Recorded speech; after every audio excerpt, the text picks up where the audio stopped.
ISF کے نوجوان آئے ہوئے تھے اسلام آباد. میری ان سے ملاقات ہوئی, ملتان سے ان کا تعلق تھا. انہوں نے جو چیزیں بتائیں وہ بہت ہی خوفناک تھیں. انہوں نے بتایا کہ کئی ماہ ہو چکے ہیں ملتان میں کوئی پولیٹیکل ایکٹیویٹی ہمارے MPs ٹکٹ ہولڈرز کی طرف سے نہیں ہوئی. انہوں نے کہا ہماری تنظیم کی طرف سے گراؤنڈ کے اوپر کوئی کسی طرح کی ایکٹیویٹی نہیں ہوئی. انہوں نے بلکہ یہاں تک کہا کہ جو لوگ وہاں پہ اگر کوئی نوجوان ایکٹیو ہوتے ہیں وہ پکڑے جاتے ہیں تو کوئی ان کا جو ہے وہ ولی وارث نہیں بنتا, پارٹی ان کے پیچھے نہیں آتی, پارٹی کے وکلا ان کے پیچھے نہیں آتے. ILF جو ہے انہوں نے کہا اس کے 3 دھڑے بن چکے ہیں, وکیلوں کے 3 گروپس ہیں, کوئی پیچھے نہیں آتا. اور انہوں نے بلکہ ایک وکیل, میں معذرت خواہ ہوں, مجھے یہ بات کیونکہ یاد آئی تو میں نے کر دی. ایک وکیل کا میں ذکر اگلی کسی ویڈیو میں ضرور کروں گا. ایک وکیل کا انہوں نے ذکر کیا جو ثانیہ مرید کے پہ بات کرنے کی وجہ سے بھی گرفتار ہوئے. اس وکیل پہ 9 مئی کے بھی کیسز بنے. صرف ایک وکیل کی ان نوجوانوں نے تعریف کی کہ وہ وکیل ہے جو ہر ورکر کے پیچھے جاتا ہے. اور انہوں نے کہا آج بھی ملتان میں اگر کوئی لوور مڈل کلاس کا, کوئی مڈل کلاس کا, کوئی غریب گھرانے کا نوجوان اگر نکلتا ہے تو وہ اس کے آسرے پہ نکلتا ہے کہ اگر میں پکڑا گیا تو وہ میرے پیچھے ضرور آئے گا.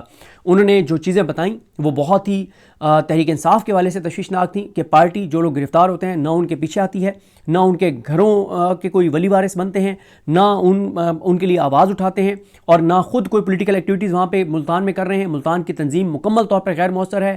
ملتان کے MPs ٹکٹ ہولڈرز مکمل طور پر غیر مؤثر ہیں. انہوں نے کہا کہ ان کی آپس میں لڑائیاں ہیں, ابھی بھی جو ہے وہ ضلعی صدارت کے اوپر جو ہے وہ 2 گروپوں کے درمیان جو ہے وہ لڑائی چل رہی ہے.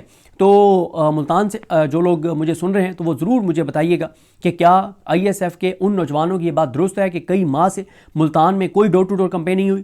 جو اپوزیشن لیڈر ہیں معین قریشی صاحب, ان کا تعلق ملتان سے ہے. جو چیف ویپ ہیں عامر ڈوگر صاحب, ان کا تعلق ملتان سے ہے.